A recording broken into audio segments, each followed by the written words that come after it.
जानेंगे ग्रहों की चाल के बारे में। तो ग्रहों की 3 प्रकार की चाल होती है। एक होती है, समझ लीजिए आप, मार्गी। मार्गी का मतलब होता है कि हमेशा ग्रह जो है वो सीधा चले। इसके बाद होता है वक्री। वक्री का मतलब होता है उल्टा चलता है। और फिर होता है अतिचारी। तो अतिचारी का मतलब होता है कि वो अपनी स्पीड यानी उसकी बढ़ जाए। तो हम तीनों चीजों को समझेंगे कि मार्गी क्या है, वक्री क्या है और अतिचारी क्या है। तो जैसे कोई भी प्लेनेट है, मान के चलिए, जैसे कि कोई भी प्लेनेट मान के चलिए, यहाँ पर ये मिथुन लग्न की कुंडली है, गुरु यहाँ पर बैठा हुआ है। तो उसके बाद जो गुरु है वो राशि परिवर्तन जब उसका होगा 1 वर्ष में, तो वो आ जाएगा यहाँ पर। उसके बाद यहाँ पर यहाँ आएगा। अब क्या है कि जब यदि गुरु वापस हमें किसी अपनी पिछली राशि में जाता हुआ दिखे, है ना, जैसे गुरु यहाँ से यहाँ चला गया, तो इसे हम कहेंगे वक्री। ठीक है। और वक्री गुरु आप जब किसी कुंडली में देखेंगे तो वहां पर उसके पीछे स्टार बना हुआ होता है ऐसा। तो यदि स्टार बना हुआ है तो वो वक्री है। मार्गी का मतलब सीधा चल रहा है, कोई भी उसमें निशान नहीं है। और अतिचारी जो है वो कभी कभी ग्रह होते हैं। अतिचारी का मतलब होता है कि वो अपनी स्पीड से थोड़ा सा तेज चल रहा है। अब ऐसा क्यों होता है उस चीज को हम देखेंगे। तो सबसे पहले जो हम देखें, यदि हमारे यहाँ सन है, ठीक है, हमने यहाँ पर अपने लिख दिया सन है, और ये सन जो है वो हमेशा स्थिर ही होता है, यानी सन की जो है वो मूवमेंट कहीं नहीं होती है। ठीक है। लेकिन जितने भी प्लेनेट हैं वो इसके परिक्रमण कर रहे हैं, और कैसा कर रहे हैं, अंडाकार कर रहे हैं। ठीक है। यहाँ पर जगह कम है इसलिए हम थोड़ा सा उसको ऐसा बना रहे हैं। तो ये परिपथ है ग्रहों का। ठीक है। ये हमारे सौर मंडल में ग्रहों का परिपथ है। अलग अलग ग्रह हैं। हम केवल पृथ्वी को लेकर के चलेंगे कि हमारे जो है एक अर्थ है यहाँ पर। ठीक है। इसे हमने अर्थ नाम दे दिया, इसको हमने अपना जुपिटर नाम दे दिया, या हमने इसको बृहस्पति या गुरु नाम दे दिया। ठीक है। तो यहाँ पर अर्थ है, ये जुपिटर है। अब मान के चलिए कि यहाँ पर राशियां हैं। ठीक है। यहाँ पर हमने लिख दी, यहाँ पर ये सिंह राशि, सिंह के बाद यहाँ पर ये कन्या राशि, और ये सिंह के जस्ट पहले यदि हम देखें तो यहाँ पर आ जाएगी कर्क राशि। तो जब अर्थ यहाँ पर है तो ये सारी की सारी जो है, यदि आपने फिजिक्स पढ़ा है तो फिजिक्स में जो सापेक्ष गति होती है, सापेक्ष गति के ऊपर निर्धारित ये नियम है कि यदि अर्थ यहाँ पर है, और जब यहाँ पर अर्थ से हम यहाँ पर इस ग्रह को देखते हैं, तो ये हमें जो इसके सापेक्ष हम देखें तो ये यहाँ से, और ये इस स्थिति में दिखता है हमें।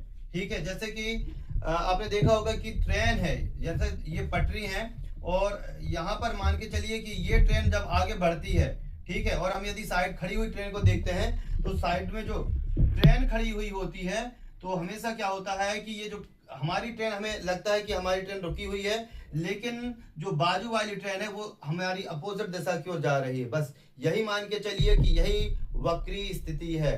कोई भी ग्रह पीछे नहीं जाता है, लेकिन जब पृथ्वी जो होती है वो जब आगे बढ़ती है, इस दिशा में बढ़ती है, तो ये जो ग्रह है हमें ये पीछे जाते हुए दिखता है। क्यों? क्योंकि इसकी स्पीड कम है और पृथ्वी की स्पीड ज्यादा है। गुरु जो होता है वो 1 साल में, समझ लीजिए, ठीक है, 1 साल में 1 राशि का परिवर्तन करता है। वहीं पर जो पृथ्वी है वो 1 साल में पूरे सूर्य का परिक्रमण कर लेती है। तो पृथ्वी का जो परिक्रमण काल है वो गुरु की अपेक्षा बहुत तेज होता है। वहीं पर शनि का हम यदि परिक्रमण काल देखें तो 2.5 साल में जो शनि होता है वो 1 राशि का परिक्रमण काल करता है। तो जब हमारी अर्थ है, और अर्थ को हम जब यहाँ से देखेंगे तो हमें यहाँ पर जो है गुरु की पोजीशन दिखेगी, वो दिखेगी हमें कि यहाँ पर सिंह और कन्या की राशि के बीच में है। ठीक है। जब हमारी अर्थ जस्ट इसके बाजू में आ जाएगी तो हमें लगेगा कि जो गुरु है ये बिल्कुल सिंह राशि पर बैठा हुआ है। लेकिन जब हमारी अर्थ घूमते घूमते घूमते घूमते घूमते घूमते मान के चलिए यहाँ आ गए, ठीक है, तो जब हम इसके सापेक्ष देखेंगे तो यह हमें ऐसा लगेगा कि ये जो गुरु था जो कि अभी आगे दिख रहा था, ये फिर से पीछे हमें यहाँ पर दिखने लगा है। तो जब हमें ऐसा गुरु इस साइड पीछे हुए जाते हुए क्या होगा, लक्षित होगा या दिखेगा, तो हम कह देंगे कि गुरु वक्री हो गया। ये सब कुछ होता है पृथ्वी की सापेक्ष गति के कारण, इसलिए इसको हम कहते हैं कि गुरु जो है वक्री हो गया। एक्चुअल में गुरु जो है वो तो कांस्टेंट है, अपनी जगह पे स्थिर है, वो तो धीरे धीरे मूव कर रहा है, 1 साल में 1 राशि परिवर्तन करता है। लेकिन पृथ्वी की जो गति है वो काफी तेज होती है, और इसके कारण जो है ये मार्गी और वक्री हमें समझ में आता है। तो ये कहीं ना कहीं सापेक्ष गति का है। हम अतिचारी की बात करें, अतिचारी में क्या होता है कि जो प्लेनेट होता है वो भी पृथ्वी के सापेक्ष, जब यहाँ पर पृथ्वी भी गति कर रही है और यहाँ पर गुरु ग्रह की भी गति हो रही है, तो जितना समय ये दोनों सेम एक सी गति करेंगे बराबर, जैसे मान गति कर रही है और यहाँ पर गुरु भी वक्री कर रहा है, तो दोनों की जो गति है वो गतिमान होने के कारण हमें ऐसा लगेगा कि ये जो है गति तेज है। जैसे कि मान के चलिए कि आपकी गाड़ी यहाँ पर चल रही है और दूसरी गाड़ी आपको बहुत स्पीड से यदि क्रॉस कर जाए तो आपको लगेगा कि भाई ये और स्पीड से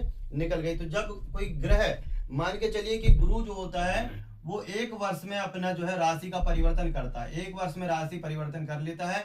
लेकिन जब अतिचारी होता है तब वो मान के चलिए कि 1 वर्ष यानी कि 365 दिन से आधे समय में, 150 डेज से कम, यदि 150 डेज से कम यदि इसका राशि परिवर्तन हो जाता है तब वो अतिचारी होता है। जब गुरु या कोई भी ग्रह अतिचारी होता है तो उसका फल जो होता है वो नकारात्मक ज्यादा होता है। वर्तमान में हम यदि देखें तो 2025 के बाद से, 2025 के बाद से जो है वो गुरु जो है 2032 तक के बार बार ये जो है इसकी स्पीड में बड़ी बढ़ोतरी हुई है या ये अतिचारी हुआ है। जब गुरु अतिचारी होता है तो ये मान के चलिए कि राजनीतिक क्षेत्रों में बहुत बड़े बदलाव आते हैं, जनता में आक्रोश होता है, दुर्घटनाएं होती हैं, और समझ लीजिए कि कहीं ना कहीं जो ज्ञान है और वो ज्ञान के मान के चलिए कि अपोजिट अज्ञान की स्थितियां पैदा होती हैं लोगों में, और लोगों में जो है वो बहुत सारी समस्याएं, तनाव पैदा होता है। तो आज हमने देखा कि कोई भी ग्रह अतिचारी, अब एक ग्रहों का वक्री, मार्गी और अतिचारी होना होता है। तो आप समझ चुके होंगे कि कहीं ना कहीं ये फिजिक्स और सापेक्ष गति के कारण वक्री, मार्गी और अतिचारी की स्थिति हमें समझ में आती है।